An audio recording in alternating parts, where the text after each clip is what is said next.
muchísimas gracias. Es un gran privilegio estar aquí con ustedes y compartir algunas ideas que, como bien decías en la introducción, Jimena, tienen que ver con el relanzamiento de este debate en el ámbito, pues, económica del país, ante una posible, y yo trataré de demostrar que es una reforma, no quisiera utilizar el término inevitable, pero que sí está en sintonía con el nuevo lugar que se le quiere conferir particularmente a las empresas productivas del Estado y en el caso específico de petróleos mexicanos. Para ello, he preparado una pequeña presentación que, bueno, que comparto con ustedes para, pues para poder hacer un poco más amena la disertación. No sé si la estén viendo ahora. Todavía no. Estamos viendo tu pantalla, pero vemos la página de Mexico Business News. Sí. Tu presentación está en otra pestaña. A ver, déjame, la voy a... Sí, ahí está. Perfecto. Listo. Listo, muy bien. Perdón, para mí, déjenme confesarles que he aprendido a usar Zoom en esta época de pandemia. La verdad es que estas herramientas son novedosas, pero bien, voy a tratar de hacerlo más o menos rápido para que se pueda al mismo tiempo tener una pequeña sesión de preguntas y respuestas al final de esta presentación, ¿no? En la presentación, lo que voy a tratar de mostrar es un poco la historia, el sendero institucional del sector petrolero. Me parece que es relevante para poder comprender en toda su dimensión lo que implica la acción gubernamental. Vamos a tratar de ver las diferentes fases de lo que ha sido la historia petrolera de nuestro país de manera rápida, simplemente para recordar que no ha estado sujeto a un solo arreglo institucional, sino que a lo largo de los 120 años de historia petrolera de México ha habido una evolución en un sentido u en otro, ¿no? Ya veremos después cómo se ajusta la reforma, cómo se ajustó la reforma institucional de 2013-2014, ¿no? Lo que implicó en una nueva orientación del sector petrolero para nuestro país, los principales cambios que se derivaron de ella, cómo se aplicó fundamentalmente en la parte final del sexenio del presidente Peña Nieto y por lo tanto cómo esta aplicación choca con lo que desde la campaña electoral de 2018 se estableció desde la coalición que resultó ser la ganadora de las elecciones y por lo tanto cómo es posible que exista, o muy posible, yo diría incluso en algunos casos necesario, un ajuste institucional. ¿Cuáles serían los elementos que se podrían esperar de este ajuste institucional en caso de que se diera, como todo parece indicar, a más tardar después de las elecciones de 2021? Miren, lo que vemos en la pantalla es la gráfica, es la gráfica de la producción petrolera que ha habido en el país entre el inicio de nuestra historia petrolera hasta el año de 2015, cuando ya empezó, ya estaba en vigor la reforma energética.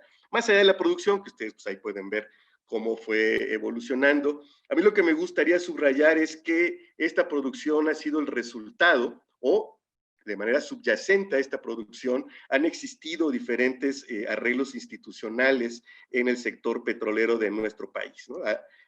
Muy al inicio de la historia petrolera, que por cierto, en forma comercial inició con el pez, con la pez, el campo de la pesca hasta la fecha sigue produciendo, ¿no? Ahí en Ébano, San Luis Potosí, en la Huasteca Potosina, muy cerca, obviamente, la región de Veracruz y Tamaulipas.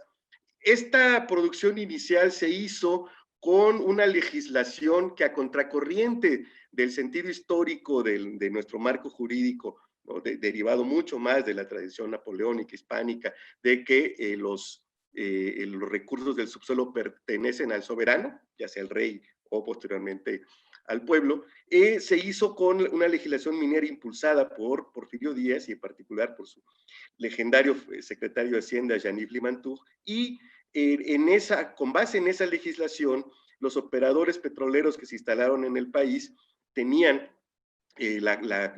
una concesión, ¿no? O eran también propietarios de los recursos del subsuelo, y esas concesiones que se otorgaron desde inicios del siglo XX y dieron resultado, llevaron a México a un primer pico de producción en los años 20. Sin embargo, con el triunfo de la revolución ya empezó a haber el interés del Estado por regular el sector petrolero, y el primer esfuerzo del Estado en ese sentido, el joven Estado postrevolucionario mexicano, pues es lo que yo considero el antecedente más remoto de la hoy Comisión Nacional de Hidrocarburos, y se denominó la Comisión Técnica del Petróleo, que le fue encargada a Pastor Rué, un personaje muy relevante después como diputado constituyente en 1917. Él formó parte de quienes redactaron la versión original del artículo 27 constitucional.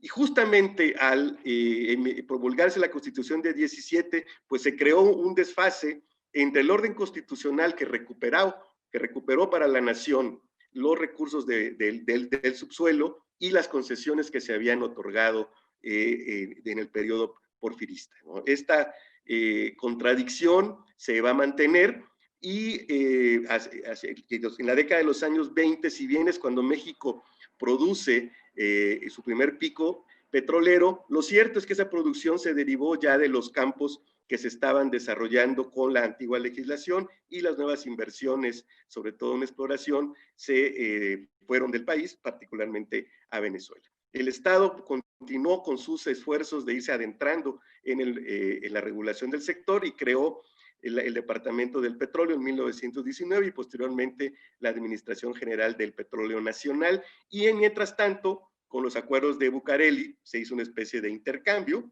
en el que, por un lado, Estados Unidos reconoció al régimen postrevolucionario, y por el otro, en aspectos esenciales como la propiedad de la nación sobre el subsuelo, pues permitió una suerte de tregua a las concesiones petroleras, ¿no? Después vendría como siguiente paso en esa adquisición, que es lo que quiero ir mostrando, cómo el Estado va adquiriendo también las capacidades para participar directamente en el petróleo, y en 1935 se crea Petromex como la primera empresa pública mexicana y una de las 5 primeras empresas públicas a nivel mundial. Y precisamente en 1938... ¿sí? Un segundo, rapidísimo. Estamos teniendo un inconveniente con el audio. ¿Podrías seleccionar en la parte inferior, por favor, del menú de Zoom? Hay un icono como de un mundito, no sé si ya lo viste. Déjame, lo checo.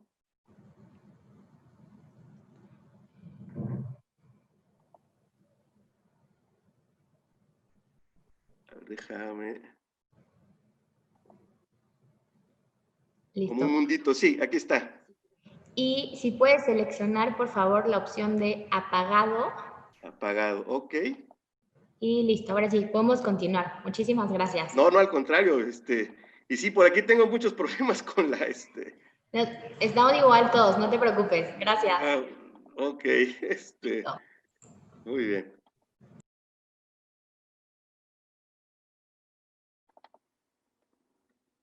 Bueno, ¿ya se oye mejor?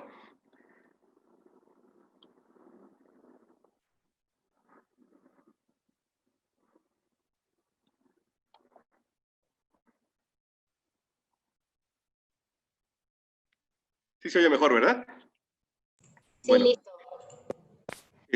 Perdón, simplemente les decía que en 1938, con la expropiación petrolera, se consolida ya la participación directa del Estado en el sector de nuestro país. Pemex nace, como todos sabemos, con los bienes que se expropiaron a las compañías petroleras, prácticamente a todas. Hay que recordar que no todas las empresas petroleras fueron expropiadas, sino que solo las que no querían cumplir el laudo del Estado mexicano en materia laboral, y sobrevivieron 5 o 6 empresas que con el tiempo fueron absorbidas por Pemex, ¿no? La expropiación, el decreto de expropiación es muy claro jurídicamente, al señalar que lo que se expropia son los activos precisamente de las empresas, no sus reservas, porque esas ya, conforme a la Constitución de 1917, pertenecían a la nación. Y con los bienes de esas empresas, más los de Petromex, más los que aún tenía bajo su jurisdicción la Administración General del Petróleo Nacional,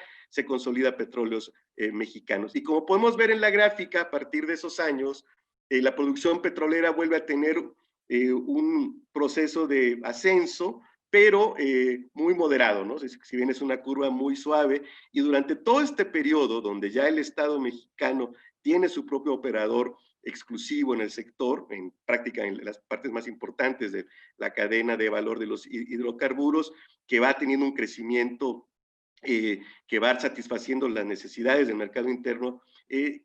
Sin embargo, no es una actividad tan relevante en el ámbito económico como lo será décadas después. Durante todo este periodo que conocemos como el desarrollo estabilizador, Petróleos Mexicanos, el sector petrolero, de hecho, en su conjunto, representa menos del 1% del Producto Interno Bruto y sus aportes al fisco no llegan al 10% del total. Recordemos, es la época del desarrollo estabilizador y México tiene un crecimiento basado en la agroexportación. Los excedentes agrícolas son los que van a financiar el desarrollo industrial y en general el desarrollo del país. Este modelo se agota hacia fines de los años 60, inicios de los años 70, y coincide con que México se va a volver un país marginalmente importador entre 1971 y 1973.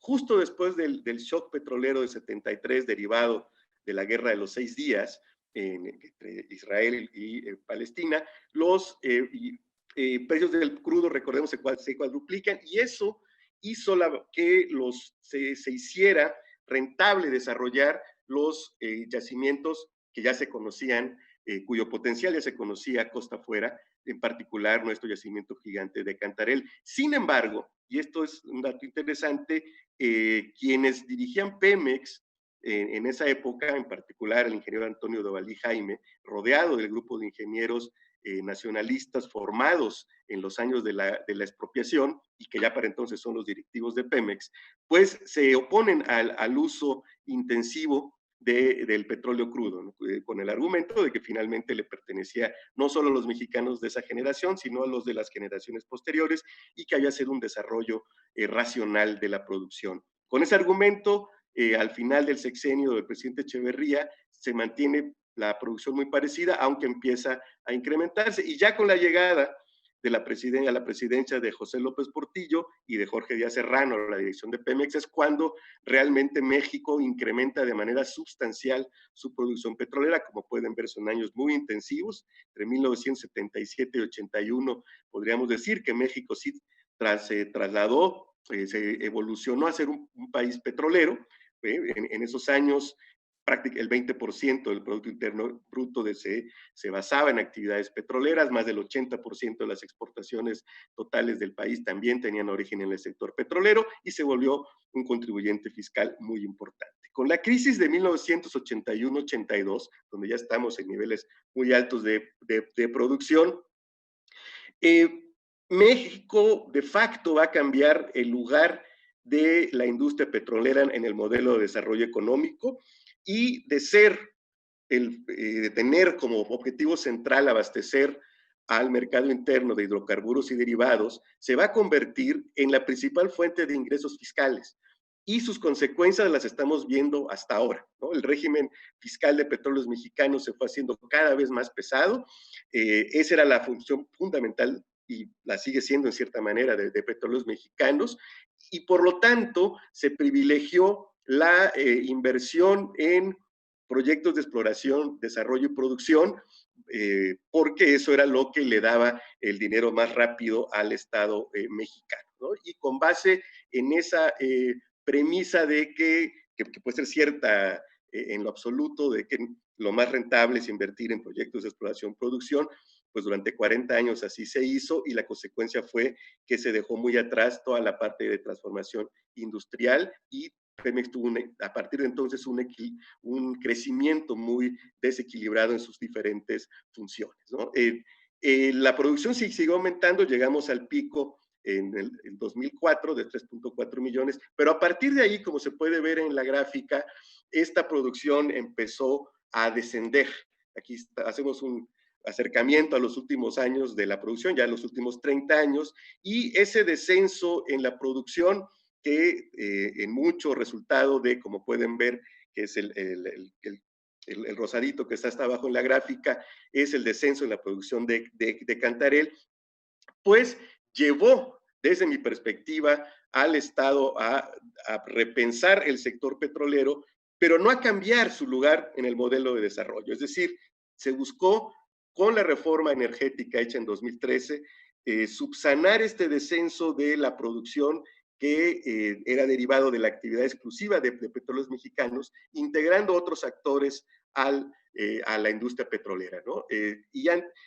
Porque hasta ese momento podemos ver que antes de 1981 los objetivos de petróleos mexicanos eran claramente, vamos a decirlos así, conservadores. Lo que se buscaba era dar buen aprovechamiento a los recursos petroleros, sobre todo abastecer de manera abundante el mercado interno y solamente exportar el excedente, ¿no? Eso era fundamentalmente los objetivos que estableció para Pemex Antonio J. Bermúdez, que en sus 12 años como director general de la paraestatal, le dio forma final a Petróleos Mexicanos. A raíz de la crisis de 81-82, los objetivos de la política petrolera se vuelven exógenos a Pemex, son establecidos desde el gobierno mismo y tienen, como podemos ver, mucho más que ver con cuestiones financieras y económicas que con la lógica propia del sector petrolero, ¿no? Entonces, eso hizo, como podemos ver en los últimos años previos a la reforma energética, que Pemex se constituyera, se consolidara ante todo como la principal fuente de ingresos fiscales para el Estado, llegando incluso en algunos años a representar casi el 40% de los ingresos totales del Estado. Como les decía, esta lógica tuvo consecuencia en un crecimiento desequilibrado de las actividades petroleras. Y llegamos a 2013, donde cuando, como les decía, más que buscar un nuevo lugar para el sector petrolero en el modelo de desarrollo económico, se busca incrementar los ingresos que genera este sector para paliar lo que haya sido una necesidad que se ha postergado al menos 50 años en nuestro país, que es la de realizar una reforma fiscal profunda y progresiva y que incremente la recaudación del Estado, ¿no? Ante esa incapacidad derivada de la falta de autonomía del Estado mexicano frente a los poderes económicos más importantes, se hizo esta reforma que básicamente, si lo vemos en términos del cuerpo de las leyes, de los artículos que se reforman en la Constitución, se centró en tres: el artículo 25, donde se introdujo ya la noción de empresa productiva del Estado; el artículo 27, que es el corazón de esta reforma, donde se estableció ya la posibilidad de que la riqueza petrolera se explota a través de asignaciones o de contratos; y el artículo 28, donde se redefinen las áreas estratégicas del Estado mexicano. Sale, por ejemplo, la de refinación, y donde ya también se establece la existencia del Fondo Mexicano del Petróleo y se nombra constitucionalmente a los órganos reguladores, ¿no? De manera que para sintetizar mi interpretación ya de esta reforma, es que se buscó acelerar los trabajos petroleros, terminando con la exclusividad de petróleos mexicanos, atrayendo la inversión privada, y para eso hay una decisión de fondo que tiene que ver con compartir parte de la renta petrolera, ¿no? Era pues, impensable que una empresa viniera a asumir el riesgo geológico a nuestro país si al final del arco iris, en lugar de la ganancia promedio industrial, pues hubiera una porción significativa de la renta petrolera, y es lo que se refleja también en los diversos contratos, ¿no? Aparejado con esta reforma constitucional, se introdujeron 9 leyes de promulgación, y se modificaron 12, y básicamente esto fue el paquete de legislación secundaria. En el caso del sector, pues las más relevantes son la ley de hidrocarburos, ¿no? La nueva ley de petróleos mexicanos, la ley de los organismos reguladores coordinados en materia de energía, y la ley de ingresos sobre hidrocarburos, digamos, serían las más relevantes, entre otras leyes que se modificaron en el sector. Y esto dio lugar a una nueva relación institucional. Aparecieron nuevos actores. Creo que una parte positiva de la reforma, sin duda, es que ahí se delimitó la responsabilidad de la emisión de políticas públicas, de la política petrolera en particular, con la regulación de las mismas políticas y la operación, que en este caso quedó a cargo, en el caso de la Nación, de Pemex y sus empresas subsidiarias, ¿no? Si bien hay actores que conservaron su nombre, como la Comisión Nacional de Hidrocarburos y la Comisión Reguladora de Energía, lo cierto es que sus facultades se ampliaron en consonancia con la necesidad del Estado de regular un sector donde ya no solamente actuaba su operador, sino que también propició la llegada de nuevos actores, ¿no? Tenemos además los órganos reguladores, el Fondo Mexicano del Petróleo y sin duda la Agencia de Seguridad, Energía y Ambiente, que a mi juicio también debió haber tenido el mismo estatuto que la CNH, pero se decidió que no fuera así. Finalmente, esto dio lugar a una reestructuración también en Petróleos Mexicanos. Recordemos, antes de la reforma, Pemex era un corporativo con 4 subsidiarias.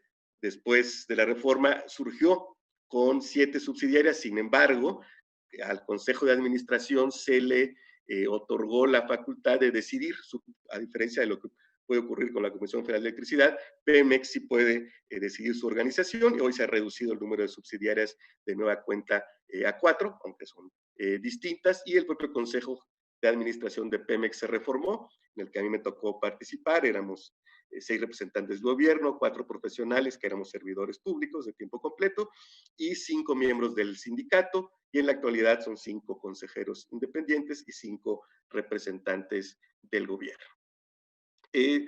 Algo fundamental es lo que podemos llamar con el circuito de la renta petrolera, ¿no? El nuevo circuito de la renta petrolera en nuestro país, que se establece a partir de la Ley de Ingresos sobre Hidrocarburos, ¿no? Dado que ahora pueden existir asignaciones y contratos, pues estos se van repartiendo de manera distinta. Todo lo que enteran las asignaciones va directo al Fondo Mexicano del Petróleo, y por su parte, en el caso de los contratistas, los derechos van al fondo y el impuesto sobre la renta a la Secretaría de Hacienda. Ahora, esta nueva ley de ingresos sobre hidrocarburos no resolvió el problema de Petróleos Mexicanos, de la enorme carga fiscal de Petróleos Mexicanos que se fue gestando desde la crisis de 81-82. Al contrario, el régimen fiscal de Petróleos Mexicanos, el que surgió directamente de 2014 y se aplicó por primera vez en 2015, no es casualidad que sea el peor año de Petróleos Mexicanos, resultó mucho más pesado para Pemex por una circunstancia particular, que cuando se discutieron los precios el régimen fiscal de Pemex, en 2014 los precios andaban entre 95 y 98 dólares. Entonces se decidió cambiar el límite de deducción de ser un valor fijo que se había establecido en 2005 en 6.50 dólares por barril producido en aguas someras, me quedo con ese ejemplo, ahí está el 80% de la producción de Pemex, a un porcentaje de esta producción, ¿no? Que se estableció que iba a ser creciente hasta 12.5% del valor de la producción. Sin embargo, al caerse los precios del crudo en ese año, pues Pemex se vio en el peor de los mundos. Cayeron sus ingresos por un menor precio del crudo, los costos de producción no disminuyeron y tuvo un menor límite de deducción, por lo cual su base gravable se hizo mucho más grande, y entonces tuvo que pagar mucho más derechos, como se puede ver en esta gráfica que yo muchas veces me refiero, pensando en Gabriel García Márquez, como la triste y dramática historia de la Cándida Pemex y su abuela fiscal desalmada, ¿no? Lo que vemos en la barra guinda, pues son los resultados de Pemex antes de impuestos, y ya la barra gris son los resultados de Pemex después de impuestos. En lo que va del año, pues Pemex del siglo, Pemex solo ha tenido 2 años, 2006, que ahí se aplicó una reforma muy importante al régimen fiscal de Pemex aprobada en 2005 y le permitió tener utilidades significativas a Pemex, y en 2012 cuando se dieron los valores históricos del precio del crudo. Si lo vemos por sexenio, vemos que desde el sexenio del presidente Zedillo, la carga fiscal de Petróleos Mexicanos ya es superior a su rendimiento de operación. Entonces, un régimen fiscal así, lo único que puede tener como resultado es el crecimiento de la deuda de Petróleos Mexicanos, ¿no? Si hay que endeudarse solo para terminar de pagar los impuestos, pues es inevitable que la deuda total de Petróleos Mexicanos creciera, ¿no? Sin embargo, hay un dato que es muy relevante. Según el Banco Mundial, entre 2000 y 2016, la renta petrolera que le entregó a Petróleos Mexicanos al Estado ascendió a cerca de 700 mil millones de dólares, es decir, unas casi 7 veces la deuda de Pemex histórica, ¿no?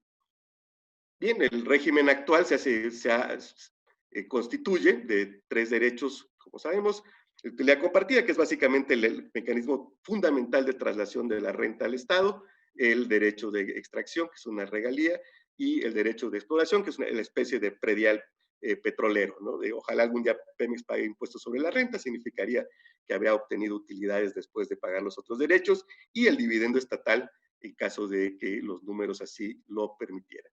¿Cómo se inició la implementación? Esta parte me gustaría resaltarla porque creo, quizás no haya mucho tiempo de desarrollar, pero yo sostengo la hipótesis de que la implementación de la reforma, sobre todo en el sector petrolero, terminó siendo una reforma en sí misma, es decir, fue quizás más agresiva, sin quizás desde mi punto de vista lo es, contra Petróleos Mexicanos que la propia letra y espíritu de lo aprobado en 2013 y 2014. Por ejemplo, el caso de la Ronda Cero, la solicitud que hizo Pemex en realidad significó una endogeneización de lo que el gobierno quiso que Pemex pidiera, ¿no? Yo era consejero, lo puedo decir de primera mano ahora. El consejo, con mi solitario voto en contra, delegó la solicitud de Ronda Cero en el Comité de Estrategia e Inversiones, donde había 4 funcionarios del gobierno y solo un consejero profesional. Y este comité, a su vez, optó entre una posibilidad, un escenario de crecimiento y uno inercial, por el inercial, que era más pequeño, ¿no? Y eso fue lo que solicitó Pemex, lo que decidieron 4 funcionarios del gobierno, de manera tal que el gobierno decidió que pedía Pemex y luego decidió de eso qué le daba Pemex, ¿no? Cuando se ven los números en frío y desde fuera, pues parece que no lo trató tan mal, pero incluso incumplió una parte de la reforma constitucional misma que establecía que a Pemex se le deberían dar todos los campos en producción. Se le dio el 98%. Ustedes dirán casi el 100%, pues sí, pero el mandato eran todos. Y incluso algunos quizás ni siquiera le interesarían a Pemex, ¿no? Pero ya desde ahí hubo un primer mandato constitucional, porque estaba en el 6º transitorio, de la reforma que no se cumplió. Otro que no se ha cumplido hasta la fecha es justamente en el que se debía resarcir a Pemex el justo valor económico de las inversiones hechas en las áreas que no retuvo. Hasta el momento eso tampoco se ha hecho. En 2015 estas inversiones se tasaron, según cálculos de Pemex Exploración Producción, en 70,000 millones de pesos, y eso ha quedado sin cumplirse. También hay algo que me parece que se necesita un mayor protagonismo y una mayor voluntad desde el gobierno, que es el desarrollo del contenido nacional para evitar que el sector petrolero sea un sector de enclave en nuestro país. Un elemento importante de la reforma, sin duda, es el tema de los hidrocarburos, con la relación de los hidrocarburos con las tierras, ¿no? Donde se definen que son actividades de interés social y orden público, la exploración, producción, y eso sin duda ha sido una fuente de conflicto con, sobre todo, las comunidades indígenas. Me parece que la falta de tutelaje del Estado a estas comunidades ha provocado vacíos que se llenan a veces con buenos actores y a veces con simples coyotes. Me parece que el Estado al menos tendría que asumir el tutelaje de estas comunidades. Esta gráfica muestra cómo ha evolucionado el mercado de petrolíferos en nuestro país. Podemos ver que en un primer momento la reforma implicó un incremento en la venta. Después el haber liberalizado los mercados tuvo los precios de combustibles tuvo algún efecto en su descenso, y lo que se ve al final, pues ya es la consecuencia propiamente de la pandemia, ¿no? En el caso de las gasolinas, recordemos que esa fue una de las primeras modificaciones a la reforma. Cuando se habla de reformar la reforma como contrarreforma, o se sacraliza demasiado lo que se aprobó en 2013-2014, a mí me gusta recordar que esta reforma ya está reformada, ¿no? La ley de ingresos sobre hidrocarburos tuvo que reformarse para paliar un poco los efectos de la que se aprobó en 2014, haciendo parte de la ley de ingresos lo que fue un decreto de 2016, ¿no? Que le permite a Pemex optar entre pagar 6.10, ni siquiera 6.50 de 2005, sino 6.10 dólares por barril producido, o un porcentaje del valor de esa producción, que obviamente le conviene a Pemex cuando los precios andan por encima de los 50 dólares, ¿no? Y en el caso de gasolinas, se adelantó la libre importación, se adelantó el libre mercado, vino una reacción social muy fuerte y el fenómeno del huachicol, y al final el debate que no hemos dado como país sobre cuál debe ser el nivel socialmente óptimo de la fiscalidad en los combustibles. Quizás algo donde hay, no, sin duda, hay necesidad de actuar rápidamente y con mucha profundidad es en el tema del gas natural, que a veces se deja de lado frente al tema de gasolinas, pero con esta gráfica creo que queda muy claro que urge una estrategia nacional de gas, ¿no? Ahora bien, hemos visto, como decía bien Jimena, cuando hizo favor de presentarme, ha vuelto la reforma al debate político, ¿no? Creo que muchos de los actores, yo recuerdo alguna amistad que en confianza me decía, bueno, funcionaria de CENER, que pues yo era el último de los moicanos y que el nacionalismo petrolero estaba muerto, ¿no? Yo le decía que no creo que esa buena afirmación que pudiera hacer en el Parque Independencia de mi pueblo, ¿no? Allá de Coatzacoalcos, ¿no? Donde sin duda hay todavía un fuerte nacionalismo petrolero. Muchos, bueno, yo nací en el seno de una familia petrolera, mis padres trabajaron en Pemex ambos, y de tal suerte que en las ciudades petroleras siempre hay un reflejo incluso electoral, ¿no? Estados donde nunca ha gobernado la izquierda, como Hidalgo, Guanajuato, así ha gobernado Tula y Salamanca, ¿no? No es ninguna casualidad, me parece, y esto es justamente lo que nos lleva a la situación actual, donde ante la victoria de la izquierda, que siempre ha estado asociada a este nacionalismo petrolero, es un elemento constitutivo de la identidad colectiva de lo que en Francia se llama el pueblo de izquierda, ¿no? Sin duda lo es en México, no es gratuito la efigie del general Cárdenas en la papelería oficial en la actualidad. Entonces, eso nos habla de que siempre hay en el marco jurídico del sector petrolero da lugar o permite muchas políticas públicas, ¿no? Pero en este caso sí estamos llegando a los límites de lo que se puede dar entre una cierta orientación de la política petrolera y el marco jurídico vigente, ¿no?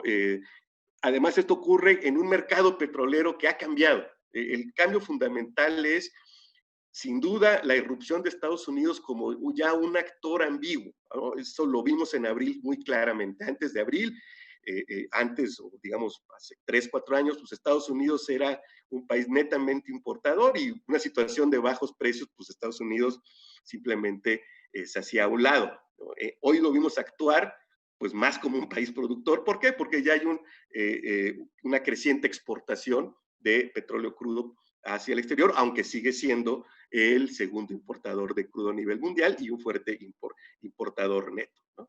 Y justamente con la llegada del gobierno del presidente López Obrador, pues lo que está en definición es la redefinición del lugar de Pemex en el sector petrolero y por lo tanto en el modelo de desarrollo. De manera que se podría esperar un cierto ajuste institucional y voy a dar elementos muy rápidamente, lo que me parece a mí que sería coherente con la política o con la orientación de la política petrolera, ¿no? Primero, sin duda, la asimetría fiscal y regulatoria de Pemex. Se han dado pasos sin modificar la ley, que eso es justamente donde ya empieza a llegar a su límite esta orientación, pero eso es algo que me parece muy coherente con la orientación del gobierno. Ahora, habría que esperar que Pemex, que eso me parece a mí central, se pueda convertir en una empresa con autonomía presupuestal y de gestión. Mientras esto no ocurra, incluso si hay una voluntad de apoyarla, va a quedar inmersa, como ha ocurrido en décadas, en Pemex, atrapada en el contexto de las necesidades fiscales de corto plazo del Estado. Claro, esta autonomía tendría que ir aparejada con una correlación de mayores mecanismos de transparencia, rendición de cuenta y también con la separación de Pemex de las cuentas nacionales. Creo que tendríamos que este cambio sería fundamental para que Petróleos Mexicanos pudiera efectivamente decidir su presupuesto sin pasar por el canal de la aprobación estrictamente política que representa de manera natural la Cámara de Diputados, y al final del día también teniendo un contrato plan, lo que se llama para eso como un contrato plan, una relación, una obligación mutua del Estado con su empresa basada en la seguridad energética, la responsabilidad social y la creación de valor. Todo esto pasa por la modificación del régimen fiscal de Petróleos Mexicanos. Ahí hay algunas ideas, pero esto es impensable si no hay a su vez una reforma fiscal general profunda que supla, y más que supla, ¿no? Me parece que se necesita una reforma fiscal para consolidar el estado de bienestar mexicano y también para que haya con esta consolidación una redistribución de la riqueza en México, ¿no? Uno de los grandes problemas de nuestro país es que recaudamos 16% del PIB, un poquito más, pero ni siquiera llegamos al 23%, que es el promedio de países latinoamericanos. Y para decirlo muy rápidamente, no podemos aspirar a un sistema de educación o salud como el escandinavo, con una estructura fiscal que ni siquiera equivale a la del promedio de nuestros países hermanos, ¿no? Una posibilidad, pensando en el gas, es también la diferenciación del derecho de utilidad compartida, ¿no? En el caso de la producción de los asignatarios, de manera que haga más, le dé mayores posibilidades de rentabilidad a la extracción del gas, ¿no? Integrar consideraciones geopolíticas y de seguridad nacional, me parece que es también muy importante. En la reforma se trata el petróleo como una mercancía cualquiera. En abril vimos que no es así, ¿no? Y si recordamos que Sudán acaba de ser partida en dos por la producción petrolera o los afanes independentistas de Santa Cruz en Bolivia, veremos que ni de lejos se puede tratar todavía, yo creo que difícilmente lo será algún día, el petróleo como una mercancía cualquiera, ¿no? También definir qué es una empresa productiva del Estado, porque finalmente está mencionada en el artículo 25 constitucional, pero no se ha profundizado en su elaboración jurídica. Las alianzas de Pemex, me parece que ese es un tema importante, me parece que en la ley de hidrocarburos se podría decir dónde vale la pena que Pemex se alíe y después permitirle que sea el Consejo de Administración quien emita las directivas para hacerlo sin tener que pasar por todo este embrollo institucional que dificulta, no las impide, pero sí dificulta la generación de sinergias con los potenciales aliados, ¿no? En la medida en que quizás a final del sexenio la demanda interna ya se parezca mucho a la producción, sí habría, creo, la necesidad de establecer claramente que se deben satisfacer la necesidad interna, que debe haber un destino primordial de la producción del país, independientemente de quién la haga, como lo han establecido otros países, Estados Unidos mismo hasta hace muy poco, ¿no? Creo que eso puede ser un elemento, por supuesto, por cuestiones de calidad podría ser imposible, pero al menos como principio general. También creo que el mercado de combustibles no puede crecer sin ton ni son. Sí, tiene que estar sujeto al ordenamiento urbano, la preservación ambiental, seguridad industrial, eficacia en la movilidad colectiva, impulso de transporte público y, por supuesto, a normas de eficiencia energética, ¿no? Creo que esas deben ser las limitantes del mercado de combustibles. Algo importante es que el gobierno corporativo de Pemex tiene que repensarse si estamos pensando en una empresa realmente autónoma y sí regresar a una representación de los trabajadores como se hace en Europa, ¿no? En Europa es una directiva obligatoria de los trabajadores en el Consejo de Administración.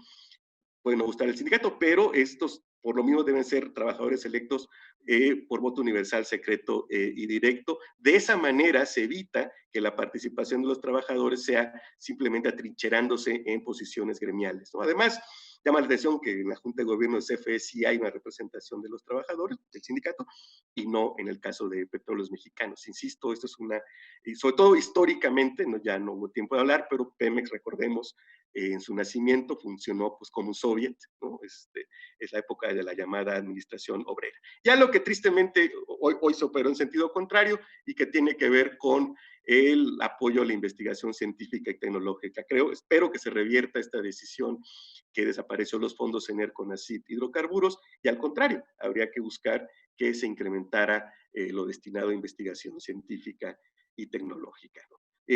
Simplemente por hoyo de tiempo, la presentación por supuesto está disponible. Yo creo que si queremos una reformulación del sector, tendríamos que abandonar la dependencia fiscal del petróleo, que al final de cuentas es la base del extractivismo, ¿no? Que orilla a Pemex a producir hasta la última gota posible, aunque ya no le sea rentable, que pensemos en nuevas formas de desarrollo urbano y de movilidad para preservar el medio ambiente. Insisto yo siempre, seguramente porque soy físico, el impulso a la educación, la investigación científica y el desarrollo tecnológico, y que esto nos dé como resultado un modelo basado en la eficiencia, la seguridad y la sostenibilidad energética. Y pues les agradezco mucho su atención y quedo aquí a sus órdenes.